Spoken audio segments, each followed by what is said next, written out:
Hello, ladies and gentlemen. Good morning, good morning. Welcome to The Reload here on Prediction, the esports video talk show network. I hope that everyone has enjoyed their morning. I hope everyone's feeling, somewhat invigorated.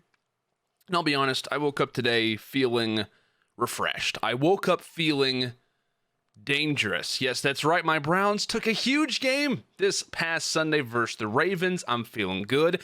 I'm feeling happy. For those who follow the NFL, well, you totally understood what I just said. If not, hey, no worries. Hopefully everyone, regardless, is having success in multitudes of different ways, whether it's personal success, if you're living through different professional teams like myself, it's fine. You get the gist of it, but I hope that everyone is having a fantastic day today. And for those that may be listening to this later on, if you're not live with us, you may be listening on iTunes, Spotify, etc. Welcome to you. If you're interested in joining us live and being involved in the chat, you can join us every Tuesday at 12:30 p.m. Eastern Time.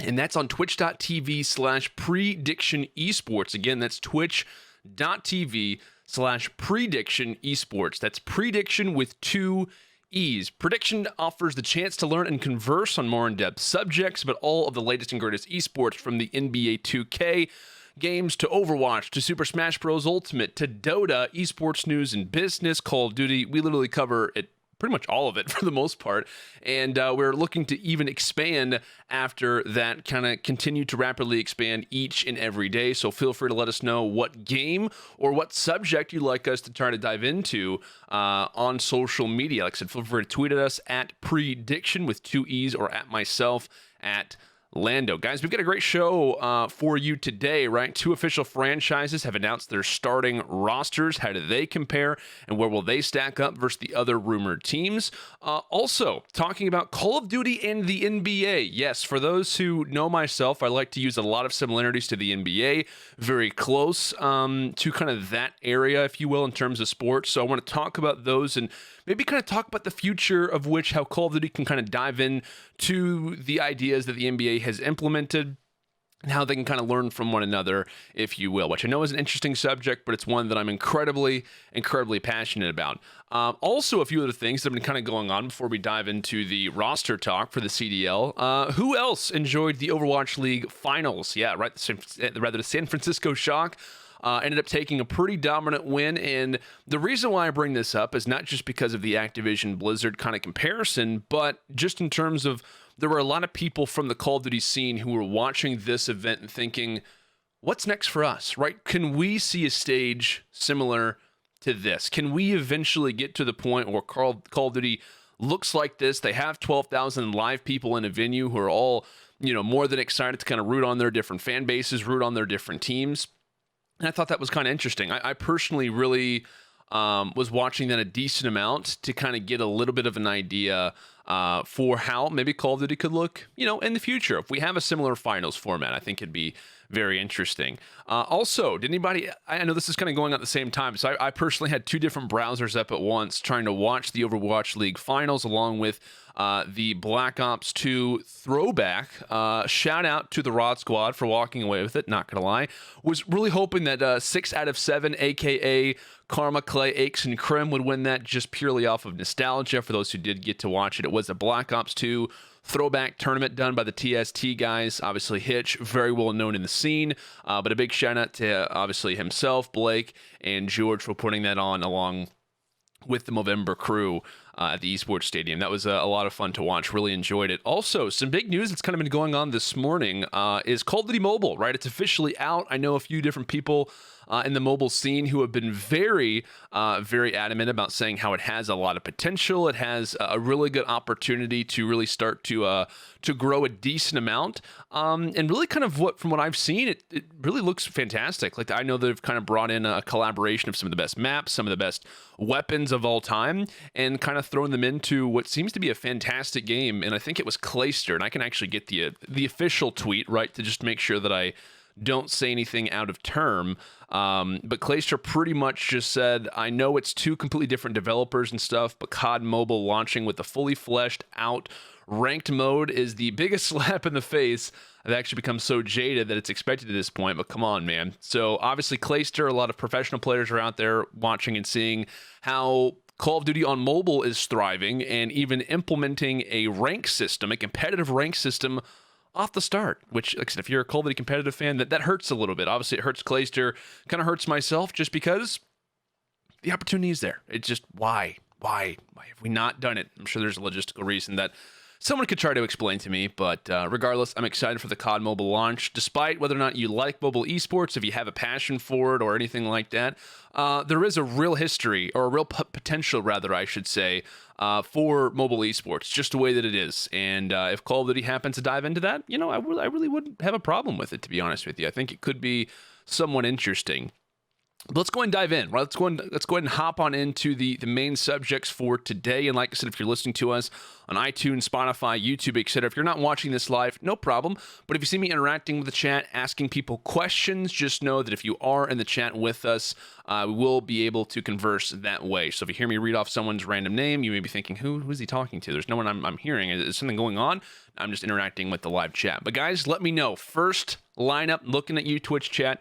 Thoughts on the New York roster? What are we thinking about these kind of group, or rather this group of 5, as it was announced pretty much over the last few days, and I believe from last week's episode, I don't think that anyone was confirmed, so this will be kind of a new feeling. We've yet to talk on the New York roster outside of speculation kind of throughout this last week, so for those that have not seen it, the New York roster is Zuma, Temp, Accuracy, 0, and Attach. And I see Franklin, NYC, maybe no prior ties, right, with the NYC tag at the end, but saying taking home chips for sure. Love to see it. But the one thing that I do like about the New York roster is instantly you look at these 5 guys on paper, and what I see is chemistry. Now, the one that people are instantly going to point out when it comes, if I say the word chemistry and you look at those 5 guys on paper, it's going to be Attach and Zuma, right? 5 different Call of Duty titles that they've played in, stretching all the way back to Advanced Warfare. They've played in over 30 plus events with each other. They've won 4 major championships. And like I said, these two have just been, a solidified duo for the longest, the absolute longest amount of time. So it's great to kind of watch these guys be back alongside each other.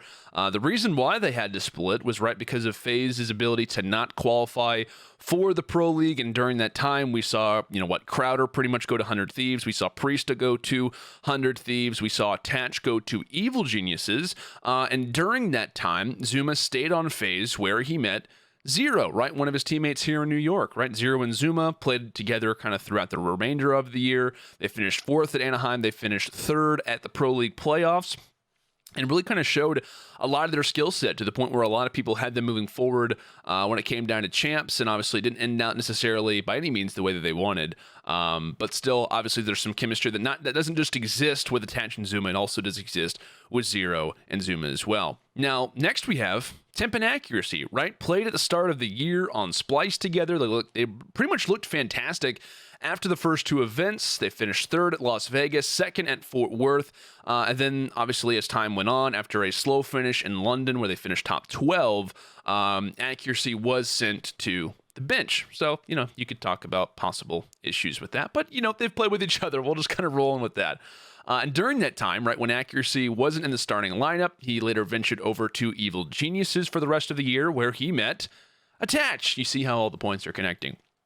Attach and Accuracy played at the end of the year, out together on Evil Geniuses, where they finished top 8 at champs. And for those who have kind of known more about friendships and stuff like that, kind of behind the scenes in terms of Call of Duty, you would know that there was a lot of chemistry that exists here. These guys have been friends for a very, very long time. Going back to early days of locals before they were professional players, etc., etc. So Attach and Accuracy, a lot of history there. Now, I've gotten some flack whenever I talk about chemistry instantly, because people always are like, why are you talking so much about chemistry? Like, it doesn't matter. Chemistry isn't as important as you think it is. And for me, the reason why this is one of the most important parts about a franchise is that you have to consider not just the teams that exist, the Goliaths that kind of exist right on the other side, the rumored lineups of the rumored lineups of Chicago, the rumored lineups of LA, the rumored lineups of Atlanta, etc. But you also have to consider the future, right? People have yet to realize what franchising is all about. It is a multiple year investment, decade long investment is the term that I've been using. The people who are investing in this expect for it to go for 10, 11, 12, 13. They want it to go on for as long as professional sports go on for, right? They want to try to make their money back as much as they can, and that's going to come from years and years and years. And so for me, the important aspect about it is that you're building a foundation with your first ever franchise team. That's what you're doing. You're building a foundation, and you're moving on from that. And the reason why I think that chemistry is so important is because of longevity, right? You want to have these players on your team for a while, right? There's a good chance that a lot of the players that are out there right now won't be moving from their teams for years. That's an S at the end, not for a year, for years.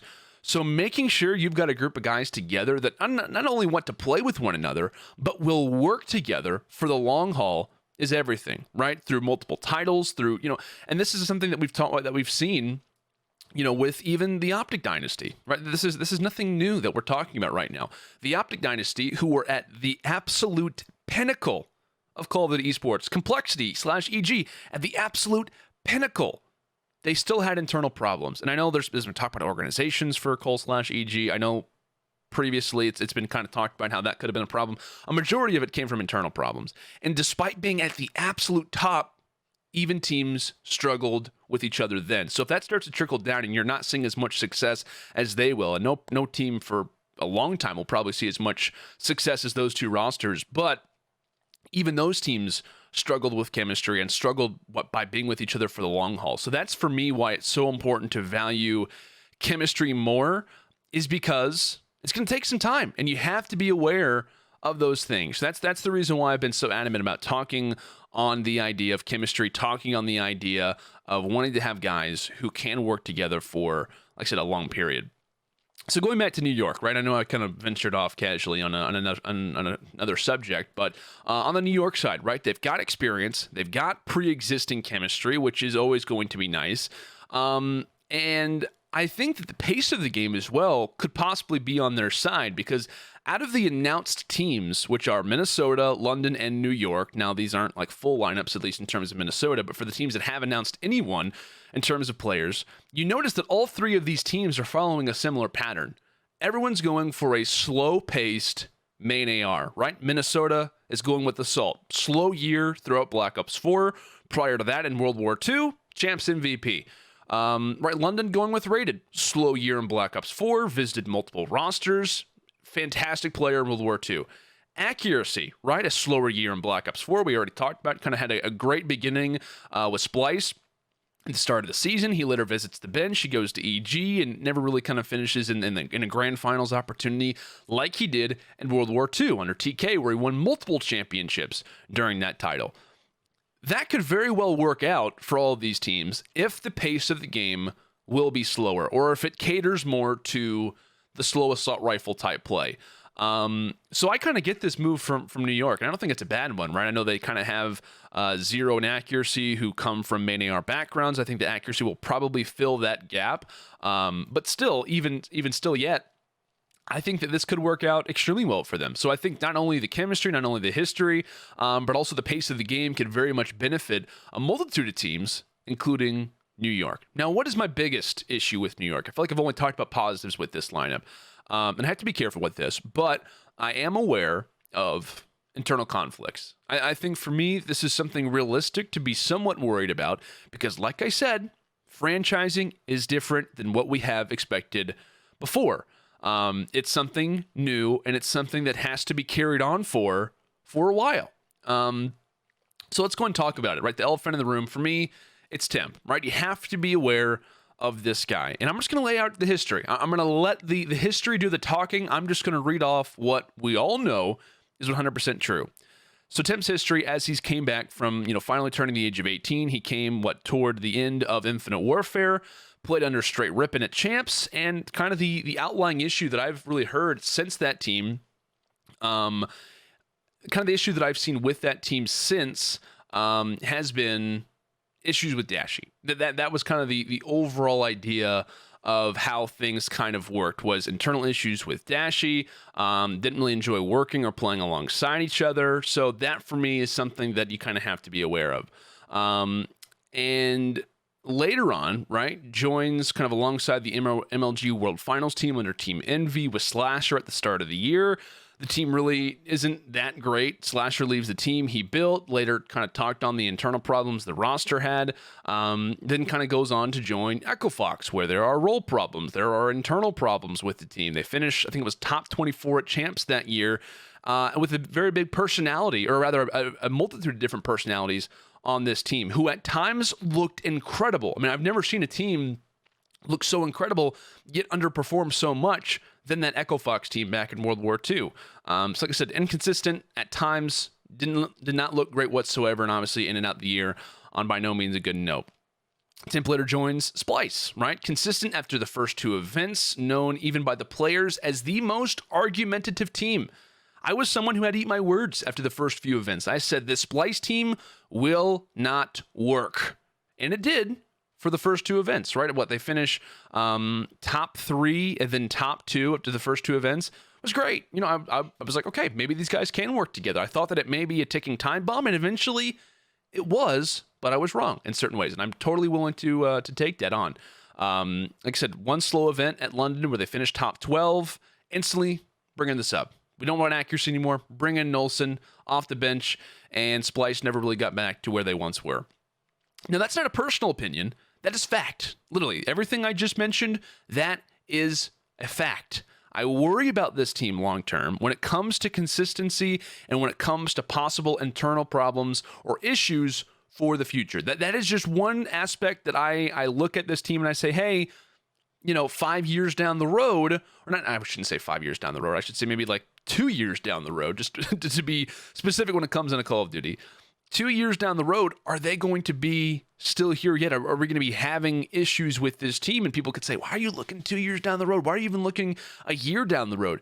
Because like I said, franchising is different. Roster changes will be handled much more delicately because the price, the stock of every single player is higher than it has ever been, right? If you're a top caliber player, when it comes down to pretty much anything, you have to be aware of that. And you have to be aware of, where the issues could arise in the future. So I like this New York team. I'm just aware of what could be inconsistency, and I'm aware of what could be internal problems for the future. But regardless of those minor issues that they could suffer, I do think that they have some very, very talented players on this team. I think that Zero is incredibly underrated as a player.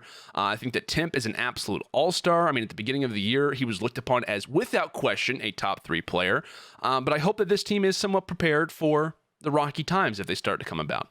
Now let's go and move forward. When it comes down to the London roster, now, one thing that I do like about this London team, for those who have not seen it, right, you've got Wuskin, you've got Scraps, Dylan, Jerd, and Rated. Chemistry, I like this team a lot, right? Because obviously you don't just have the Wuskin and Scraps, the brother duo, right? They played under Fnatic. Unilattice jump off, or rather kind of jumpstart their careers. You've got Coach Joe and Rated's history. You've got Dylan and Wuskin alongside Coach Shane. The chemistry is there. And I think, based on how the European scene works, I think that they're a lot closer than other communities like North America. And so I think these guys are going to be able to mesh very well with one another, and I don't think there's really going to be an odd man out like there are rumored to be with other teams. And I think last week we covered Scraps, Dylan, and Wuskin together, and I want to kind of speak more on this time about Jerd and Rated being added to this team. Now, the one thing, and I actually tweeted this out instantly when it came down to the additions, was when Jerd was announced to be joining alongside the London crew. I said, this is a power move. That for me was a big power move that London ended up making, right? They add in someone who I would consider to be Mr. Consistent, an incredibly talented, fast-paced player, a legendary figurehead amongst the EU CoD scene.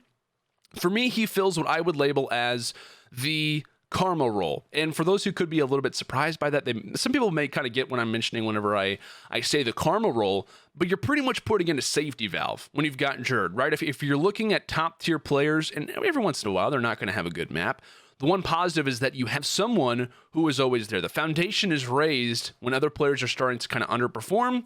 Jared is one of those guys who I think instantly steps in and makes this team, maybe a little more consistent, if you will, in terms of, how the maps are working out, in terms of how the future could be playing out as well.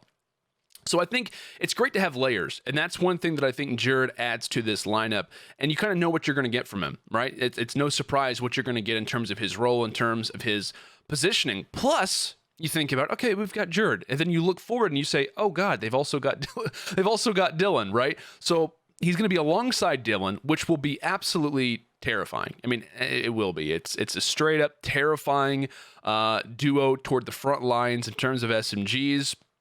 This will be a duo that if they do end up, playing alongside each other in terms of roles, which I know can kind of change up from title to title, but that SMG front will strike fear in other teams. It just absolutely will. And I think this was a very smart move for London to make, to bring him over from Splice/Toronto. It was key, and I think it does add another scary piece.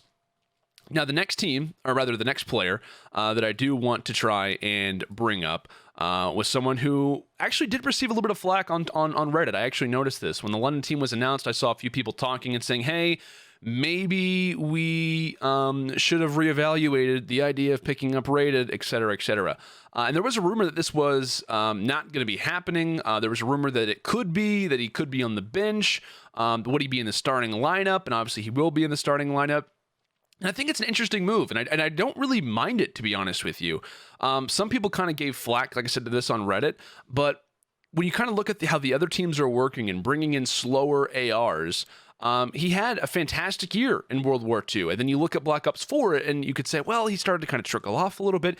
You have to be aware of when players are visiting multiple teams, it is hard to see consistency. It is hard to have a player constantly perform when they're running from organization to organization. He started off on Red Reserve, which we knew there was a fiasco with that. He goes to Denial. We know there was a fiasco with that. He ventures off to Units. And then, like I said, with a constant new feeling to a team, with a constant new location, I think it's understandable. I think it absolutely is understandable for him to have a shakier year whenever you're constantly visiting multiple rosters. I think that makes, at least in my opinion, a lot of sense. And then, like I said, you look at his play earlier on in World War II, and it was fantastic, right? The numbers in World War II, which I know will be heavily favored toward ARs, but still, you talk about he was top 12 in respawn KD. He was 7th in hardpoint time. He was 7th in hardpoint KD.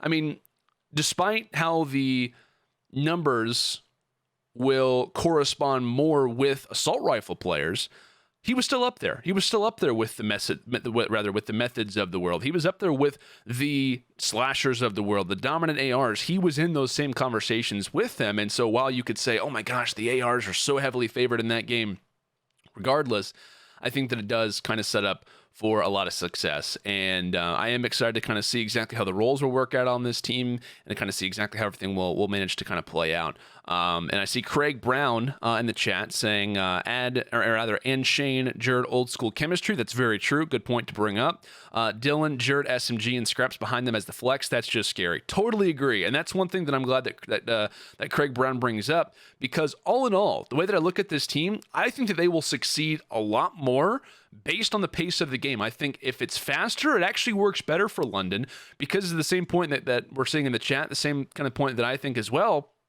is that if you have two fast players who are just out of this mind, incredible reactions like Jared and Dylan, plus you have a Scraps behind them, I mean, that's an instant key for success. You put those guys in Black Ops 4 together, and you're going to get tons of numbers. I mean, you're going to get crazy statistics and just really a lot of issues that teams are going to have to try and deal with. So I think for me, the pace of the game will really kind of decide how this works. I'm excited to see Wiskin and Rated together when it comes down to the ARs, because I think for a slower paced game, it's going to benefit both of them.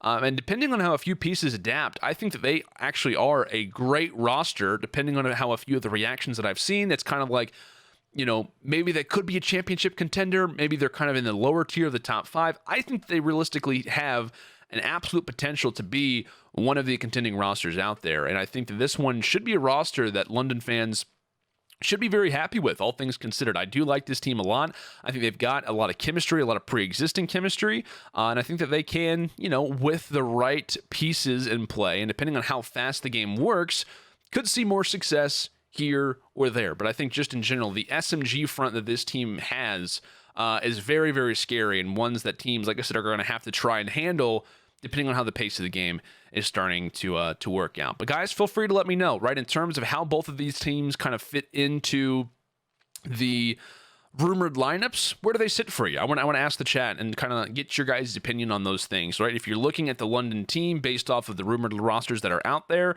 are they in your top 5? Are they not in your top 5? Maybe where does the New York team kind of sit amongst that? I've seen kind of some inconsistency when it comes down to the New York roster in terms of where a lot of people think that they could be. Craig is talking in the chat how he says he hopes that London ends up adding Tommy and Mad Cat as the subs. I think that'd be really cool. Might get some veteran leadership in there, keep it going, and I think any way you can kind of add to the strategics of it would be great. Would be absolutely great. But let's go and move on, though. Let's go and move on to, I know this is going to be interesting for a lot of people because for me, I think that Call of Duty has a very good chance to succeed. And even if you're not a fan of the NBA, or if you don't really watch the NBA, I think that these two very much are in line with one another. Before I kind of hop on to the next subject, I do see RP_Red saying number 1, Chicago, number 2, LA, the LA Optic, number 3, Atlanta, 4, Dallas, 5, London, 6, New York. Okay, that's an interesting list. I like that a lot. And like I said, it's not really surprising to see Chicago and LA amongst a lot of people's kind of top rosters, just because those guys on paper are very, very scary. And it's going to be interesting to kind of see how those rosters in comparison will work alongside each other, just because it's going to be a lot of new faces. It's going to be guys who've never really kind of played alongside each other before. But I think if those organizations can handle it properly, I think that those teams, it's hard to not want to have them in your top 3. Especially the way that 100 Thieves kind of battled out through the issues and the struggles. Craig as well says, London can win a championship if it clicks. I don't think New York will win a championship. Okay, I like that. I like the honesty, and I do like the call in terms of saying, hey, who is a contender versus who you don't think is a contender. So I agree with that. But let's go and move on really quick, because I know we're kind of starting to run over time a little bit, and this is just the way that I work. I ramble on too much. I like Call of Duty Esports, I guess, a little bit too much than I should, and then I start to kind of ramble, which I guess, kind of works out for a solo man show. But let's go and move on, right? I want to talk about Call of Duty and the NBA because I think that they are incredibly similar to one another, and I think that Call of Duty can actually see a lot of success if it were to follow along the same lines of the NBA. And I know a lot of people are instantly saying, okay, not interested in this, not interested in the idea of the way the NBA works, or maybe I've never watched basketball before. Just hear me out, because I really do think there is something here that can actually benefit the Call of Duty League, because franchising, as we all know, is an incredibly delicate time. So the first point, and I want to compare the two because they are way more similar than people realize. What is the major draw for the NBA? For those who don't know, or for those who do know, what is the major draw for the NBA? Why is the sport booming? Realistically, why is the sport booming? Why are people watching the NBA now more than they ever have? It's for the players. It's for the personalities, not really the teams. But why isn't it the teams, right? That's the biggest thing. Why are we not interested in the teams as much? Why are we not so focused on the idea of the teams over the personalities? And if you think about it for a moment, you're thinking, hey, wow, that actually is very similar to Call of Duty. I'm not really a fan of any indirect organization outside of Optic previously, but I'm kind of more of a fan of the players. And even when you think about the current Optic situation, you think that how we were never really a fan of the organization in the first place, we were more a fan of the people behind the organization.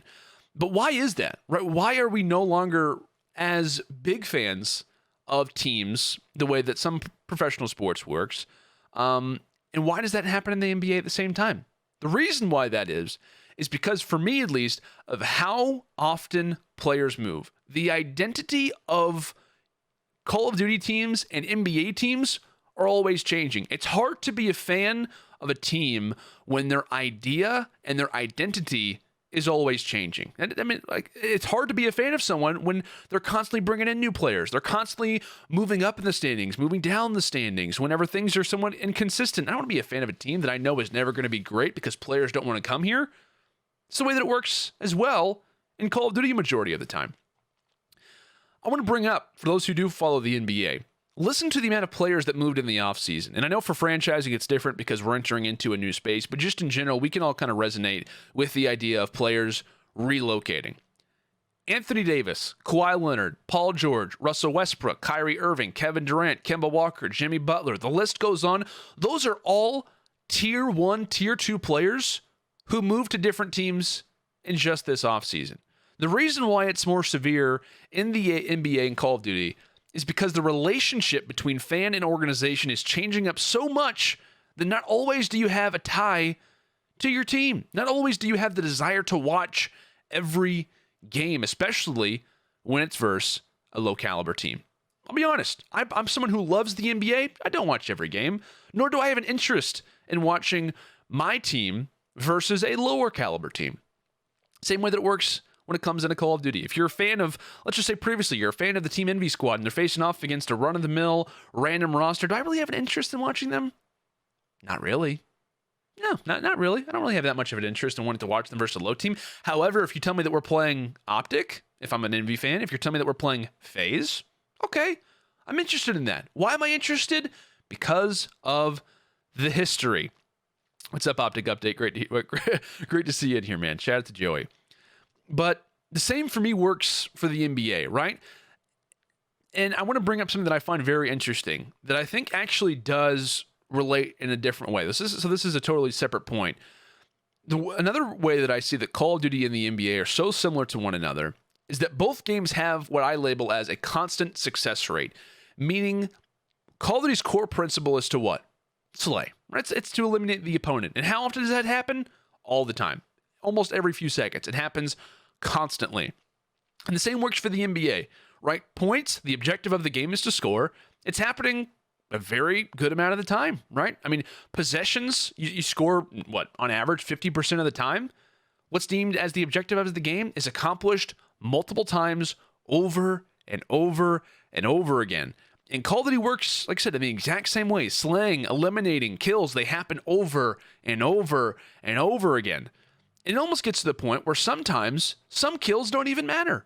Most of them do, but if you're looking at which kills were kind of the deciding factor, you have a lot of information that you have to dive through. You have to do a lot of digging to figure out how exactly or what moments kind of decided the game. And the same goes for the NBA as well. Was it this particular moment? And like I said, sometimes points don't matter in the NBA.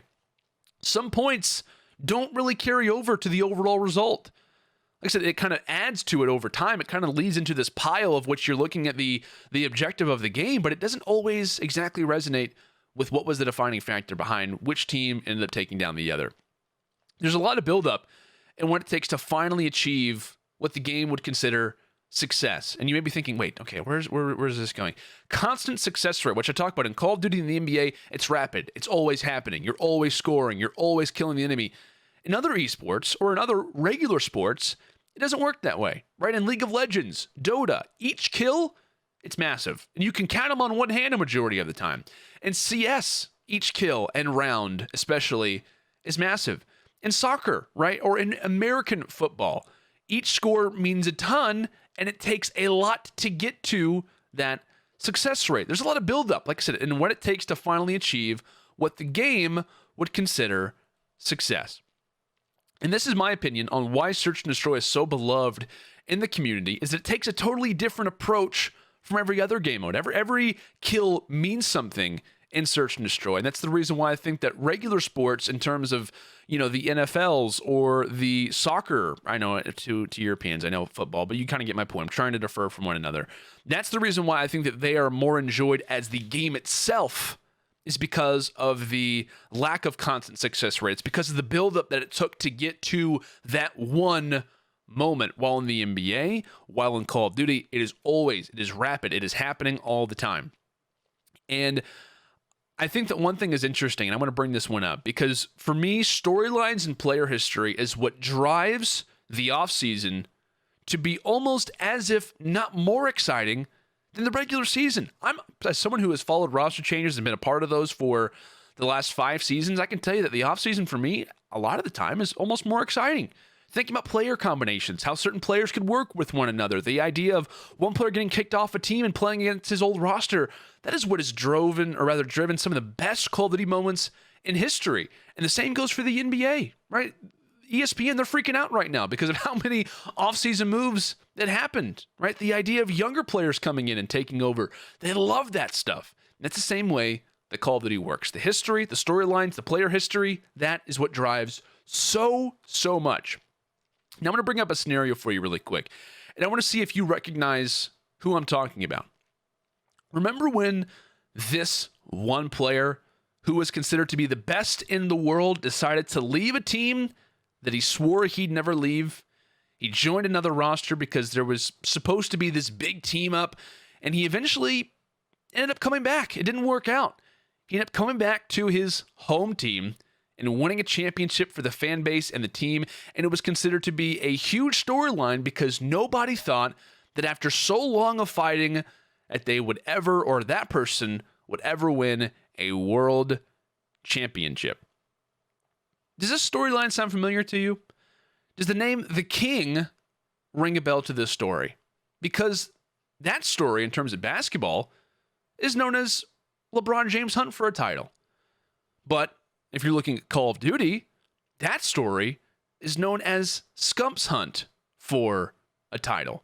From personalities to roster changes to storylines, the offseason, the list truly goes on.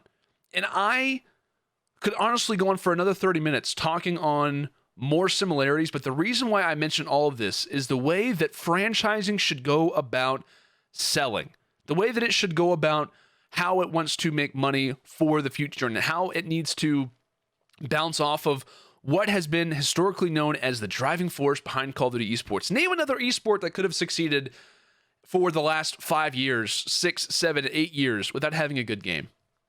You couldn't do it. Call of Duty could, but it only did it because of the personalities that drove it. The jetpack era was so slow for a ton of different people out there, and the reason why that was the case was because of the players. They were the ones that did that. The Optic Dynasty drove the jetpack era. As much as people want to go back and say, oh my God, we loved Infinite Warfare. No one loved Infinite Warfare. They loved the team that won it, but they didn't enjoy the title itself.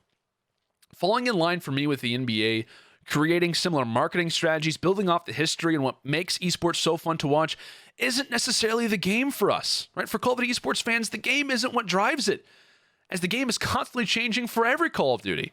It's difficult to build around something that is always changing, which is why you have to build it off the players. You always have to change it, because you can be a fan of a Call of Duty title, you can be a fan of Call of Duty, but the biggest problem is that, sometimes we don't have hardpoint. Sometimes we don't have domination. Sometimes we don't have the same game modes from year to year. The identity of Counter-Strike always remains the same. The identity of League of Legends always remains the same. Call of Duty, it evolves. It changes. It's different, which is why you have to build around the driving force. I believe Call of Duty has some of the best stories and holds some of the best personalities, as no game, like I said, could thrive the way that it has for so long and has without what is considered by the Call of Duty fans as a good title. But what has driven that is personalities and storylines. Franchising is important, my friends, obviously for the future of Call of Duty esports, and I hope that it realizes that a sport very similar to it in basketball and in the NBA has helped prepare a course that can help it thrive for a year full of what I would consider to be uncertainty. That's the way that I see it, and those are just a few similarities that I see between Call of Duty and the NBA. And I think that you can take a lot of the key components that the NBA has ran through. I think you can kind of take them kind of as the test dummy, and kind of learn from the way that they have adapted their game, because I think that Call of Duty is way more similar to it than people realize. So like I said, that kind of does it for me today. I wanted to bring this up because this has been something that I've been thinking about for a very long time. I'm obviously a huge fan of the NBA. For those who have kind of known myself or even follow me on Twitter, they know I'm a massive fan of the NBA, and obviously an even bigger fan of Call of Duty. But I just started to notice the similarities between the two, and now that they're both going to be, by definition, franchised, I think that there are a lot of key components that Call of Duty can take from it because they work incredibly similar. So like I said, we talked about Call of Duty's comparison to the NBA. We talked about COD Mobile for a little bit. We talked about the new guaranteed rosters that are in fact finalized in terms of London and New York. I got to hear from you guys a decent amount, which is great. And what I'm looking at the chat right now, we see Aston_CA says, I agree. I think Chicago number 1, Optic LA number 2. Chicago is better LG. And LA Optic is the same as Hunter T, in my opinion. Okay, I like that. I like where we're kind of going with the team conversations, and hopefully we can kind of keep that up as time goes on, and kind of throughout the next few weeks, we'll be having more teams begin to announce, and we can kind of compare, put them where where we kind of need to be at, right, in terms of where teams are going to lie at, where they're going to exist. We want to try to bring them up in the best way possible, and start to kind of compare these rosters, maybe kind of get somewhat of a list going in terms of maybe power rankings, etc. But like I said, thank you guys so much for tuning in for this week, this episode of The Reload. If you guys maybe joined in a little bit late, if you're even joining us just right now, we apologize for that. But you can feel free to check out my Twitter at Lando, or you can check out our Twitter at Prediction with 2 E's on Twitter as well. We'll be giving you guys links to the iTunes link for obviously the podcast. You guys can check us out on Spotify, on YouTube as well. We'll be having all of those links provided on Twitter in case you just want to find it in a nice little wrapped up package. We'll have it there for you guys. But thank you so much for tuning in for this week. Greatly appreciate it. And if you are, like I said, just joining us for the first time, you can catch us the exact same time next week, Tuesday, 12:30 p.m. Eastern Time. Thank you guys very much for tuning in. And this has been The Reload.